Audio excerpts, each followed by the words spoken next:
नमस्कार, मैं हूं श्वेता सिंह और आप देख रहे हैं खबरदार की लेंस से खबरों को परखने का समय आ चुका है, क्योंकि जितनी चीजें हमारे चारों तरफ हैं उसमें 1 लाख के आंकड़े को पार करना, उसमें इलाज के लिए कोई नई चीज होना, आपको हम एक एक करके आज विस्तार से सारी चीजें भी बताएंगे। क्योंकि पहले खबरदार के हिसाब से यह समझना है कि अच्छी खबर कौन सी, चिंताजनक खबर कौन सी। पहले चिंताजनक खबर, भारत में कोरोना के मामले 1,06,750 के आंकड़े तक पहुंच गए हैं। एक दिन में सबसे ज्यादा मामले आने का रिकॉर्ड भी टूट गया है। एक दिन में 5,611 मामले सामने आए हैं। ऐसे हालात में आज एक बड़ा सवाल यह भी है कि क्या मुंबई शहर भारत का न्यूयॉर्क बनने वाला है? क्या भारत की आर्थिक राजधानी कोरोना का सबसे बड़ा सेंटर बनने की तरफ दौड़ रही है? मुंबई में 22,700 से ज्यादा कोरोना मामलों की पुष्टि हो चुकी है। मुंबई और न्यूयॉर्क को कोरोना के तराजू में अगल बगल रखकर देखने का दिन है। इसके साथ ही हम 5 पैमानों पर भारत का संपूर्ण कोरोना टेस्ट करेंगे। आज आपको यह पूरी जानकारी होनी चाहिए कि आपका देश कोरोना से कैसे लड़ रहा है। इसके अलावा एक अच्छी खबर यह है कि आईआईटी दिल्ली और जापान के national institute of advance industrial science and technology ने मिलकर एक आयुर्वेदिक जड़ी बूटी अश्वगंधा पर शोध किया है। इसमें पता चला है कि अश्वगंधा में एक ऐसा केमिकल कंपाउंड है जो शरीर में कोरोना फैलने से रोक सकता है। इसके साथ ही मधुमक्खी के छत्ते से एक ऐसा केमिकल मिला है जो कोरोना के खिलाफ कारगर हो सकता है। इस रिसर्च पर हमने आपके लिए एक विस्तृत रिपोर्ट तैयार की है, इसके बारे में भी आपको बताएंगे। एक चिंताजनक खबर यह है कि नेपाल के कैबिनेट ने भारत के साथ विवादित हिस्से को अपने नए मैप में शामिल करने की मंजूरी दे दी है। नेपाल के नए राजनीतिक मैप में लिपुलेख, कालापानी और लिम्पुयाधुरा को नेपाल में दिखाया गया है, जबकि भारत हमेशा से इसे अपनी सीमा का हिस्सा मानता आया है। इसके पीछे चीन की चाल हो सकती है। ये पूरी खबर हम आपको विश्लेषण करके बताएंगे। महातूफान अम्फन की तूफानी रिपोर्ट भी आपको दिखाएंगे। इस तूफान का असर पश्चिम बंगाल और उड़ीसा के लाखों लोगों पर पड़ा है। और आपके काम की एक खबर यह भी है कि भारत में 25 मई से घरेलू उड़ानें शुरू हो जाएंगी, लेकिन यह काम धीरे धीरे होगा। सभी एयरपोर्ट्स और एयरलाइंस को इसकी तैयारी करने के लिए कह दिया गया है। यात्रियों के लिए जल्द ही दिशा निर्देश जारी किए जाएंगे।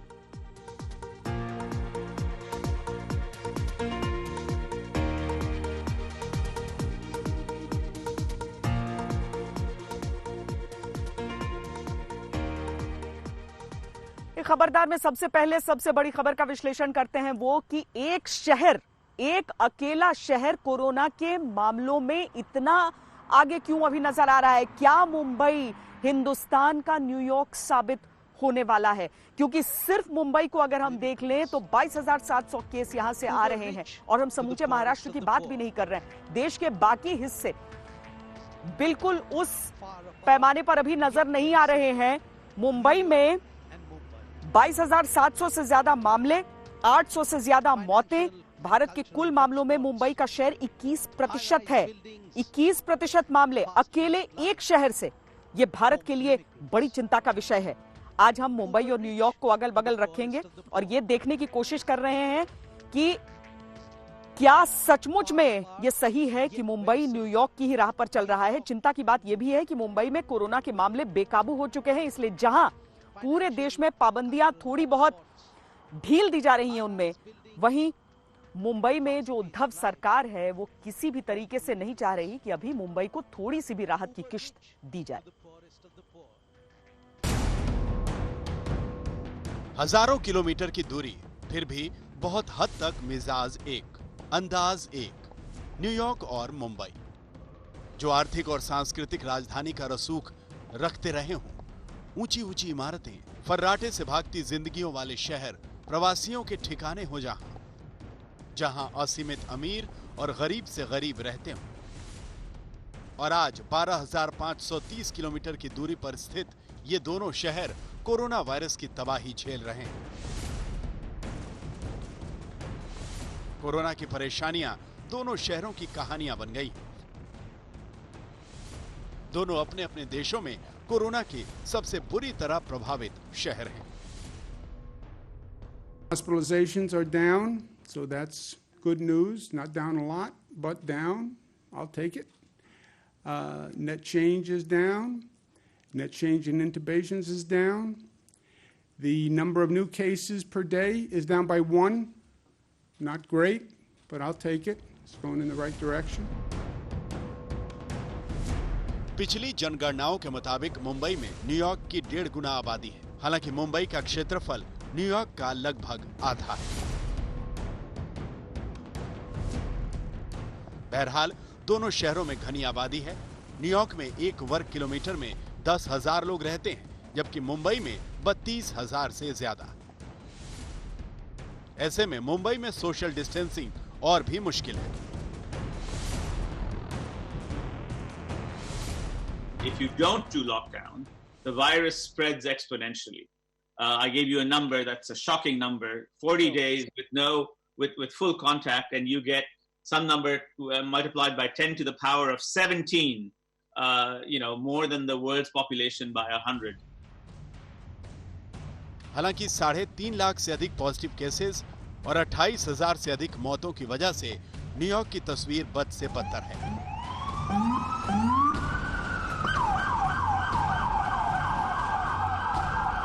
जबकि मुंबई में अभी 22,000 से ज्यादा केस हैं और मौतों का आंकड़ा 800 है।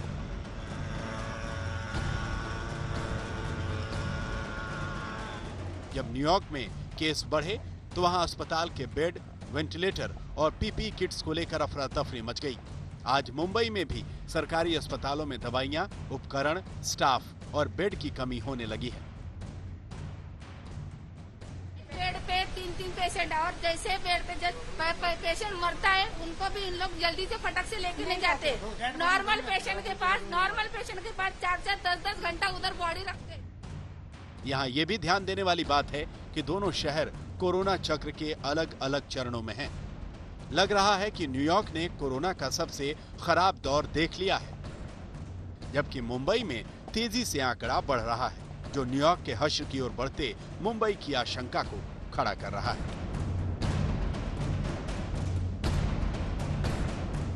जहां न्यूयॉर्क अब धीरे धीरे पाबंदियों में ढील देने लगा है, मुंबई में कम से कम मई तक कड़े प्रतिबंध जारी रहेंगे। आज तक ब्यूरो। तो क्या सिर्फ मुंबई को चिंता करने की आवश्यकता है? देश के बाकी शहर, बाकी जिले, बाकी राज्य किस स्थिति में है आज?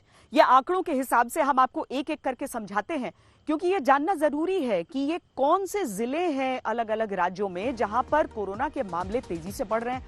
क्या ऐसे जिले भी आज हैं जहां पर ऐसे मामले दिख नहीं रहे? तो सबसे पहले हम आपको ये दिखाते हैं कि लगभग 37 ऐसे जिले हैं भारत में जहां पर 200 से अधिक एक्टिव केस हैं, जबकि 220 ऐसे डिस्ट्रिक्ट हैं जहां पर एक भी नहीं है।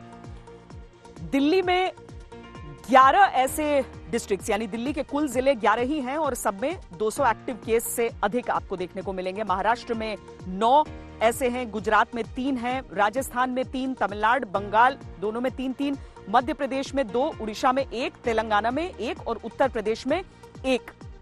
अब ये अगला पैरामीटर समझिए जिसके हिसाब से हम कोरोना को आंक रहे हैं। यहां पर डबलिंग रेट कैसा हो। 6 भारतीय स्टेट हैं जहां पर डबलिंग रेट जो है, जो क्रिटिकल लेवल जिसे माना जाता है, कितने दिन में आप डबल हो रहे हैं कोरोना के मामले, उस क्रिटिकल लेवल को पार कर रहा है।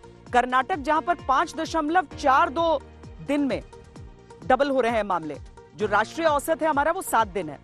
उड़ीसा में 6.04 दिन, असम में 8.23, बिहार में 9.6 दिन, और बाकी जो आप राज्य आगे देखेंगे जैसे महाराष्ट्र 12 दिन से कुछ ऊपर, तमिलनाडु 12.99 दिन, फिर दिल्ली, मध्य प्रदेश, इनकी बारी आती है।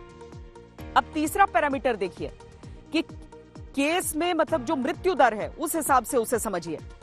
मध्य प्रदेश और उत्तर प्रदेश में अधिकतर ऐसे जिले पड़ जाते हैं जहां पर हाई फेटिलिटी रेट है, वहां पर मृत्यु दर ज्यादा है।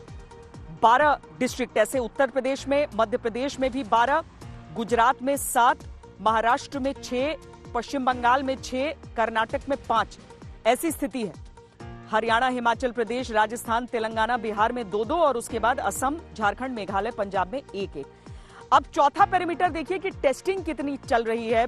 बिहार, मिजोरम, तेलंगाना जैसे जो राज्य हैं, यहां पर जो टेस्टिंग का स्तर है वो बहुत नीचे अभी चल रहा है। और पूरे नक्शे से आपको यह समझ भी आएगा कि किस तरीके से बिहार हुआ, मिजोरम हुआ, तेलंगाना हुआ। तुलना में आप दिल्ली जैसे राज्य देख लीजिए जहां पर 705 का आंकड़ा देख रहे हैं, लेकिन बिहार जैसे राज्य में आप 39 का ही आंकड़ा देख रहे हैं। अब पांचवा पैरामीटर देखिए, पांचवा जो पैमाना है वो सैंपल पॉजिटिविटी रेट, यानी कितने सैंपल लिए जाते हैं और उसमें से कितने पॉजिटिव निकल रहे हैं,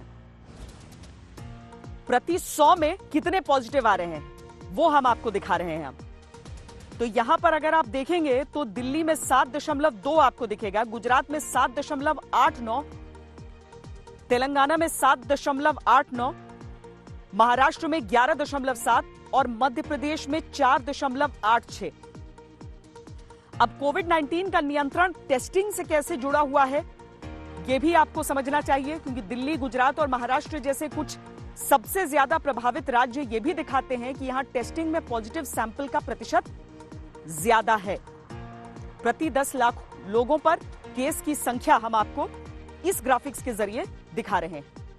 अब राज्यों में कोरोना वायरस टेस्टिंग में विसंगतियां भी सामने आ रही हैं। अब 3 राज्य देखें तो तमिलनाडु, गुजरात और महाराष्ट्र को अगर हम देखें तो इनमें रोजाना होने वाले टेस्ट और नए केस का विश्लेषण दिखाता है कि टेस्टिंग में कितनी अनियमितता है, जबकि कोविड-19 का बढ़ना लगातार जारी है। नए केस देखिए और नए टेस्ट देखिए, और उसी में आपको जो असमानता, जो फर्क नजर आ जाएगा बीच में, जिसे हमने हाईलाइट करके आपको दिखाया, उसी से समझ में आ जाता है कि क्या विसंगति है ये और किस तरीके से हमें कोरोना के खिलाफ लड़ाई में आगे बढ़ना होगा। तो इन सारे पैमानों को ध्यान में रखना होगा।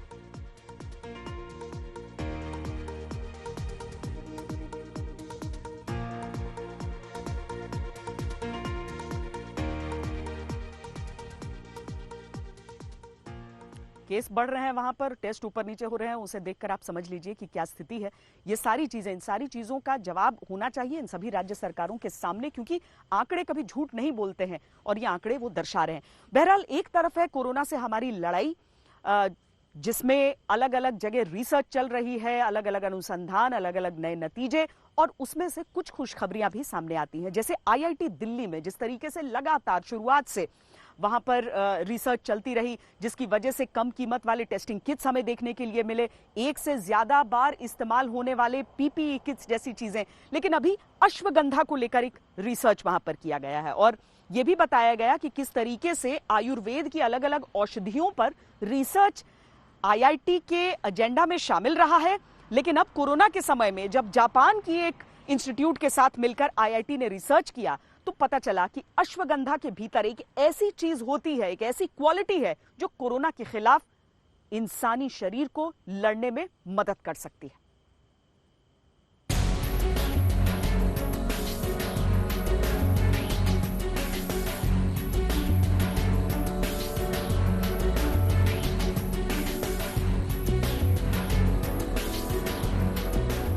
पूरी दुनिया में किसी न किसी तरीके से कोरोना को खत्म करने वाली या उससे बचाने वाली दवा बनाने की कोशिशें हो रही हैं। इसी दिशा में IIT दिल्ली और जापान के national institute of advance industrial science and technology ने मिलकर एक शोध किया है और ये शोध आयुर्वेदिक जड़ी बूटी अश्वगंधा पर हुआ है।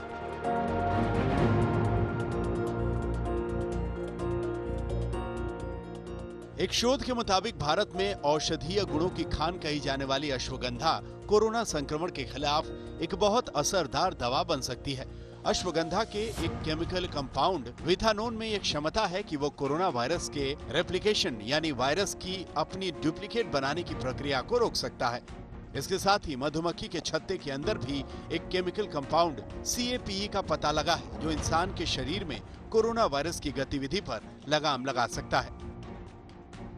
अश्वगंधा में क्या ऐसा मिला है जिसको लेकर हम इतना उत्साहित हों कोरोना के इलाज को लेकर? Ashwagandha is a very well-known kind of an agent in India. In Ayurveda, people have been using that, but nobody has tried it for the viral, for the COVID. So now these people have started doing those tests specifically, and now they have found that it's also very effective, for the COVID immunity and COVID treatment. फिलहाल इस study की समीक्षा हो रही है और जल्द ही इसे प्रकाशित किया जा सकता है।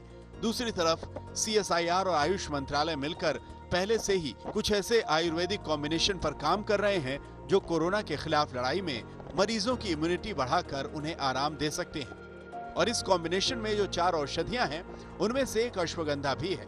ये आयुर्वेद और आधुनिक विज्ञान का संगम है। ये हमारे लिए बहुत गर्व की बात है, क्योंकि सभी लोगों का मानना है कि हमारे देश की जो परंपरा है, बहुत महत्वपूर्ण परंपरा है, उसमें से आयुर्वेद एक बहुत गर्व की चीज़ है हमारे लिए।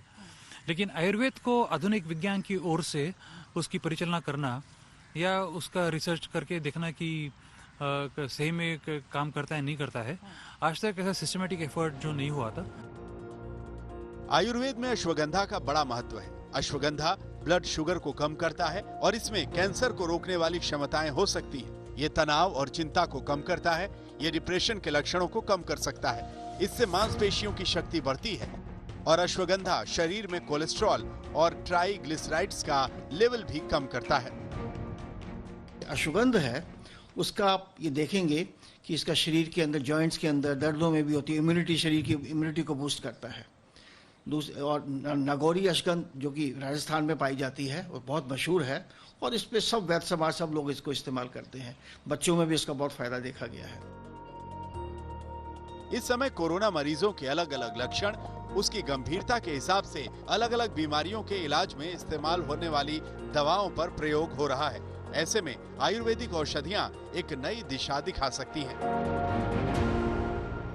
जब से कोरोना की ये महामारी आई है, तब से आईआईटी लगातार बढ़ चढ़कर इस बीमारी से लड़ने में अपना योगदान दे रहा है। टेस्ट किट्स हो गए, पीपीई हो गई, इन सारी चीजों के साथ अब दवाओं के क्षेत्र में विस्तार लेते हुए अश्वगंधा को लेकर एक महत्वपूर्ण जानकारी दी गई है, जिसमें जापान की भी एक संस्था के साथ इनकी साझेदारी है। देखना है क्या उस दिशा में आगे बढ़ते हुए कोरोना की दवाई जल्द हमारे बीच आ सकती है।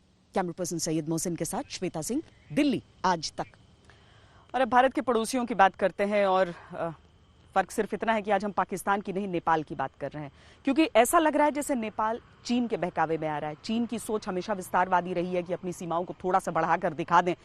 तो अब नेपाल की जो संसद है, ये खबर आ रही है कि वो कुछ ऐसे क्षेत्रों को विवादित मानकर उन्हें नेपाल के नक्शे में दिखाना चाह रहा है जो कि दरअसल भारत का हिस्सा है। इसमें लिम्पियाधुरा, लिपुलेख और कालापानी के हिस्से शामिल हैं। इसके पीछे जो मंशा है, इसके पीछे जो चीन की चाल है, वो साफ साफ नजर आ रही है। और मेरे सहयोगी गौरव सावंत ने एक बहुत आसान भाषा में इस पूरे विषय को आपको समझाने के लिए एक रिपोर्ट बनाई है, वो हम आपको आगे दिखाएंगे। लेकिन इसके साथ ही भारत के विदेश मंत्रालय ने नेपाल से एक अपील भी की है और कहा है कि वो भारत की संप्रभुता का सम्मान करे। नेपाल से अनुरोध है कि इस तरह का अन्यायपूर्ण नक्शा दिखाने से बचे, भारत की संप्रभुता और अखंडता का सम्मान करे।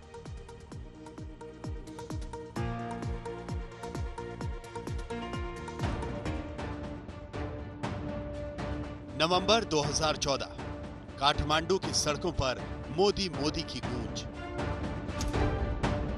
लेकिन मई 2020, नेपाल के प्रधानमंत्री केपी शर्मा ओली ने ऐसे 2 बयान दिए कि भारत हैरान रह गया। ओली ने नेपाल में कोविड-19 के केस बढ़ने के लिए भारत को जिम्मेदार ठहराया। भारत के रक्षा मंत्री राजनाथ सिंह ने कैलाश मानसरोवर यात्रा की दूरी घटाने वाले लिपुलेख तक के सड़क मार्ग का उद्घाटन किया तो उसके 15 दिनों के भीतर नेपाल ने अपना एक राजनीतिक नक्शा निकाल दिया और लिपुलेख को अपना इलाका कह दिया। ये विवाद लगभग 335 वर्ग किलोमीटर क्षेत्र को लेकर है। सदियों से कैलाश मानसरोवर की यात्रा करने वाले श्रद्धालु पिथौरागढ़ होते हुए लिपुलेख के रास्ते कैलाश मानसरोवर जाते थे। 2015 में भारत और चीन ने इसे व्यापार के लिए एक नया रास्ता भी माना।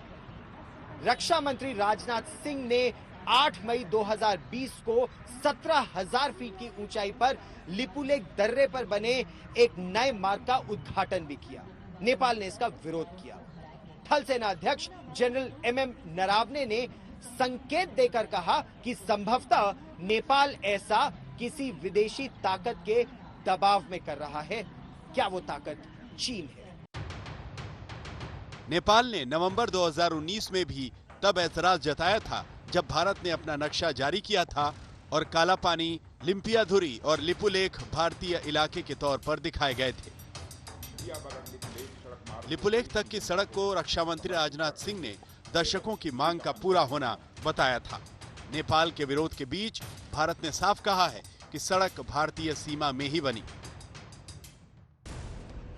नेपाल की राजनीति पर नजर रखने वाले मानते हैं कि वहां चरम राष्ट्रवादी राजनीति चल रही है और हो सकता है कि चीन के इशारे पर नेपाल भारत विरोधी रुख अपना रहा है। भारत के सेना प्रमुख जनरल एम नरवणे तक ने यही बात संकेतों में कही थी।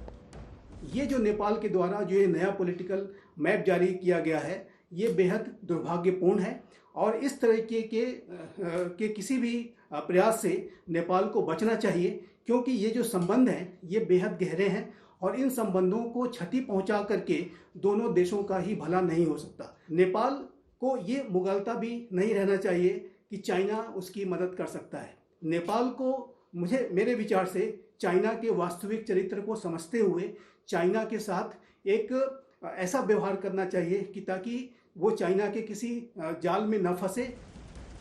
भारत और नेपाल के बीच 1800 किलोमीटर लंबी खुली सरहद है और लोगों के बीच सीधे संबंध है, लेकिन नेपाल की राजनीति ने भारत विरोधी माहौल तैयार कर दिया है। वाकई ऐसा लगता है कि इस वक्त शायद चीन का हाथ इसके पीछे हो सकता है, क्योंकि 1962 से ये इलाके हमारे पास रहे हैं और कभी भी नेपाल ने इसके ऊपर आपत्ति नहीं उठाई है और दोनों देशों के बीच में ये बातचीत के द्वारा सुलझाया जा सकता है और आज भी ये बातचीत के द्वारा सुलझाया जाएगा। चाहे नेपाल के प्रधानमंत्री की रुख चीन की तरफ हो, उसके बावजूद भी जिस तरह के हिंदुस्तान और नेपाल के बीच में अच्छे रिश्ते हैं, मुझे कोई शक नहीं ये इशू भी रिजॉल्व हो जाएगा। नेपाल में इस समय सत्ता के लिए जबरदस्त जंग छिड़ी हुई है। एक तरफ है प्रधानमंत्री केपी शर्मा ओली, तो दूसरी तरफ है दो पूर्व प्रधानमंत्री प्रचंड और माधव नेपाल। कहा तो नेपाल में यहां तक जा रहा है कि चीन के राजदूत ने तीनों के बीच मध्यस्थता कराई और यही भारत के लिए खतरे का सबसे बड़ा संकेत है। नेपाल में चीन का बढ़ता वर्चस्व। गीता मोहन और कैमरामैन कृपाल सिंह के साथ गौरव सावंत, दिल्ली आज तक। जब प्रधानमंत्री नरेंद्र मोदी नेपाल के दौरे पर गए थे उस समय मैं भी उस कवरेज के लिए वहां पर थी और मुझे अभी भी याद है कि वहां के लोग बड़े नाराज थे कि प्रधानमंत्री ने नेपाल को उतने पैसे नहीं दिए। मैंने उनसे पूछा कि वो तो प्रधानमंत्री हमारे हैं, आपके कैसे हो गए? उन्होंने कहा जिम्मेदारी तो हमारी भी उनके ऊपर ही है। यानी नेपाल के लोग कुछ इस तरीके से हिंदुस्तान के बारे में समझते हैं और वहां की सरकार चीन के बहकावे में आकर कुछ इस तरह के काम करने में जुटी हुई है। बहरहाल अब हम अम्फान तूफान की बात करते हैं और उस तूफान से तबाही की कुछ तस्वीरें आपको दिखाते हैं, एक तूफानी रिपोर्टिंग दिखाते हैं, क्योंकि हमारे तमाम संवाददाता उस तूफान की भी कवरेज कर रहे हैं। किस रफ्तार से इसकी हवाएं चली हैं और उसके बाद जो तबाही के निशान, चाहे हम बंगाल के दीघा की बात कर लें या फिर उड़ीसा की अलग अलग जगहों की बात कर लें, वहां पर वाकई ऐसी तस्वीरें हैं जो दिल को दहला रही हैं। हम आपको विस्तार से ये रिपोर्ट दिखाते हैं।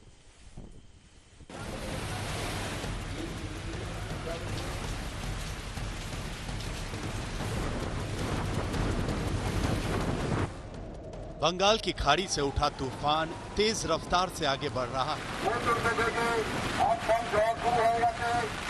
अपने साथ हाहाकार की सनसनाहट समेटे हुए। तूफान की लैंडिंग पश्चिम बंगाल के दीघा और बांग्लादेश के हटिया के बीच हुई है।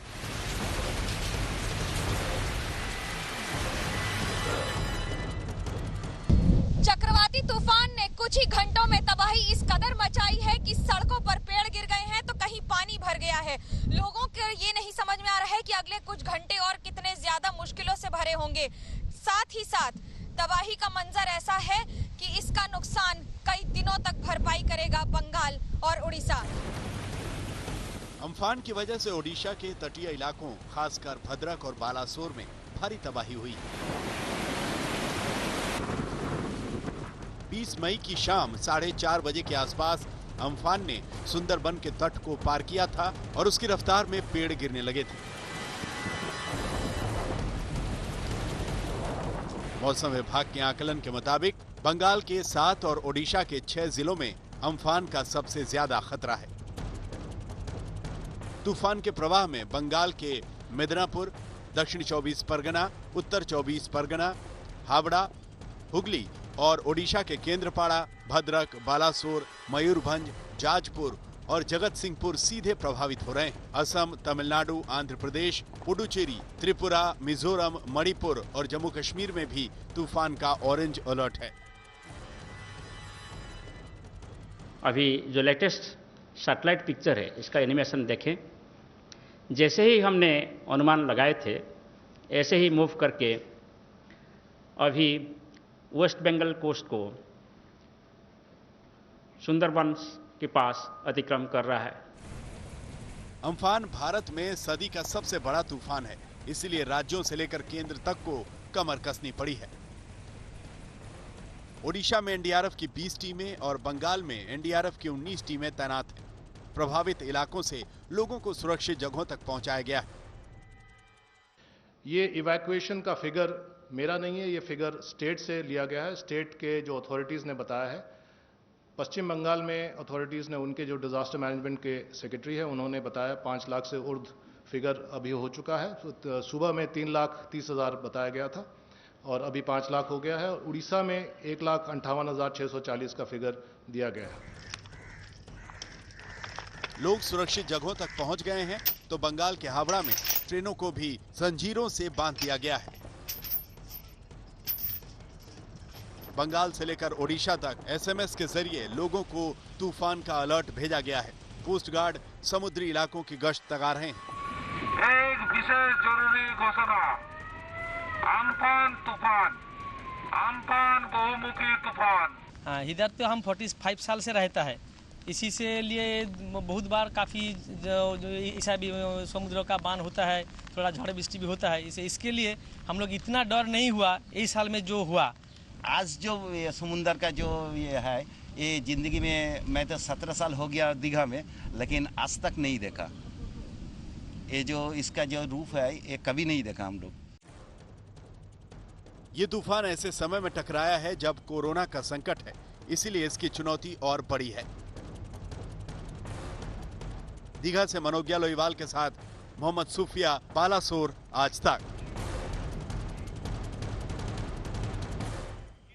तो एक प्राकृतिक तूफान के बाद हम आपको अब जरा राजनीतिक तूफान की तस्वीरें दिखा देते हैं जो गुजरात से हमारे सामने आ रही हैं। गुजरात में एक देसी वेंटिलेटर जिसका नाम है धमण-1, उसको लेकर खूब सियासत चल रही है। दरअसल गुजरात सरकार उसकी तारीफ करते नहीं अघा रही और कांग्रेस का कहना है कि इस वेंटिलेटर का इस्तेमाल अगर किया गया तो यह मरीजों की जान को खतरे में डालने के बराबर होगा। कांग्रेस का सीधा आरोप है कि जो मुख्यमंत्री हैं गुजरात के, उनके अपने दोस्त की कंपनी की तरफ से इसे बनाया जा रहा है, इसीलिए इसे लेकर इतना ढिंढोरा पीटा जा रहा है। ये रिपोर्ट देखिए, आपको विस्तार से सब कुछ समझ आ जाएगा। ये हैं वो देसी वेंटिलेटर जिनका गुजरात सरकार ने जोर शोर से प्रसार किया था। धमण-1 नाम के इन वेंटिलेटर को राजकोट की कंपनी ज्योति सीएनसी ने बनाया था। करीब महीने भर पहले ये दावा किया गया था कि कोरोना संक्रमित मरीजों के लिए ये देसी वेंटिलेटर वरदान है, मगर अब इन वेंटिलेटर पर सवाल उठ रहे हैं। अहमदाबाद के चीफ मेडिकल ऑफिसर ने माना है कि इन वेंटिलेटर को अपग्रेड किया जाएगा। એમાં અમારા જે ડોક્ટરો ખાસ કરીને હતા, એના જે સૂચનો હતા, એ સૂચનોને પણ એ લોકોએ ઇન્કોર્પોરેટ કરેલા છે ને બધા જ મશીનો નવા સૂચનો સાથે અપગ્રેડ કરશે અથવા તો નવા આપશે। એટલે એમાં કંઈ એવી કોઈ ત્રુટિ નથી રહી કે આ મશીન કામ નથી કરતા અથવા તો એ ફેલ ગયેલા છે, પણ એ ચોક્કસ દર્દીઓને બચાવવામાં ઉપયોગી થઈ રહે છે। मगर कांग्रेस को मौका मिल गया है। वो आरोप लगा रही है कि देसी वेंटिलेटर के नाम पर अपनी पीठ थपथपाने वाली गुजरात सरकार भ्रम में डाल रही है। ये देसी वेंटिलेटर किसी काम के नहीं है। लेकिन जब 15 मई को सिविल हॉस्पिटल के सुपरिटेंडेंट ने सरकार को कागज लिखा कि ये धमन जो आपने भेजा है वो कोविड-19 के दर्दियों की सारवार के लिए ठीक नहीं है, उसकी वजह से लोग मर रहे हैं, तो तब जाके हमने एक जवाब जिम्मेदार विपक्ष के तौर पे ये मुद्दा हाईलाइट किया है और सरकार से जवाब मांगा है। कांग्रेस के आरोपों पर गुजरात सरकार की ओर से जवाब दिया गया। माना जा रहा है कि ये वेंटिलेटर पूरी तरीके से फेल है। ये बात बिल्कुल गलत है, क्योंकि जैसे हम कह चुके हैं अभी कि drug controller general of India की जो लाइसेंस की बात की गई है, किसी भी वेंटिलेटर को ऐसे लाइसेंस की ज़रूरत का अभी फ़िलहाल गवर्नमेंट में ऐसा कोई नियम नहीं है। सरकार भी ये मानती है कि मौजूदा देसी वेंटिलेटर धमन 1 में अपग्रेडेशन की जरूरत है, मगर वो ये मानने को तैयार नहीं है कि ये पूरी तरह से फेल है। अहमदाबाद की सिविल अस्पताल में अब तक 350 जितने लोगों की मौत हुई है। हालांकि विपक्ष कांग्रेस ये कह रहा है कि जो मौत हुई है उसमें गुजरात सरकार की ओर से सीधे तौर पर ये आंकड़े दिखाने चाहिए कि कितने लोगों के ऊपर ये धमन जो है वेंटिलेटर उसका इस्तेमाल किया गया और उनकी मौत हुई। कैमरामैन उज्जवल ओझा के साथ गोपी घांगर, अहमदाबाद, आज तक। अब आपको लिए चलते हैं अमेरिका, जहां पर दोनों पक्षों की राजनीति अकेले डोनाल्ड ट्रंप ही कर लेते हैं। अब डोनाल्ड ट्रंप ने कहा है कि अमेरिका में कोरोना से इतना अधिक संक्रमण जो हो रहा है वो सम्मान की बात है। अब उनका लॉजिक भी आपको समझना चाहिए कि डोनाल्ड ट्रंप ये कह क्यों रहे हैं। ट्रंप ने कहा कि उनका जोर टेस्टिंग पर था। उन्होंने कहा कि जब आप कहते हैं कि हम संक्रमण के मामलों में आगे हैं तो मैं ऐसे बुरा नहीं मानता। इसका मतलब है कि हमने दूसरों से ज्यादा टेस्टिंग की है, हमारी टेस्टिंग बेहतर है। मैं इसे एक सम्मान के तमगे के तौर पर देखता हूं। जॉन हॉपकिंस यूनिवर्सिटी के अनुसार अमेरिका में अब तक 15,28,000 से भी ज्यादा मामले आए हैं और 91,000 से अधिक मौतें हुई हैं। अमेरिका में विपक्ष ने ट्रंप के इस बयान की आलोचना की है और कहा है कि इतने ज्यादा केस मिलना पूरी तरह से लीडरशिप की नाकामी है। इसमें खुश होने जैसी कोई बात नहीं है। If you're testing 14 million people, you're going to find many more cases. Many of these people aren't very sick, but they still go down as a case. So actually the number of cases, and we're also a much bigger country than most. So when we have a lot of cases, I don't look at that as a bad thing. I look at that as, in a certain respect, as being a good thing because it means our testing is much better. I view it as a badge of honor. Really, it's a badge of honor. It's a great tribute to the testing and all of the work that a lot of professionals have done. Testing तो हुई है, लेकिन ये तर्क बेतुका सा लगता है। America में अभी तक 1,20,00,000 लोगों की टेस्टिंग हुई है, ये सीडीसी का आंकड़ा है। और अगर हम कुल मिलाकर अमेरिका के हर रोज का रिकॉर्ड देखें तो हम देखेंगे कि 2 से 3 लाख लोगों को वहां पर रोजाना टेस्ट किया जा रहा है। लेकिन फिर भी उसके अनुपात में भी जिस तेजी से आंकड़े बढ़ रहे हैं वहां पर संक्रमण के, उससे पूरा विश्व हैरान है।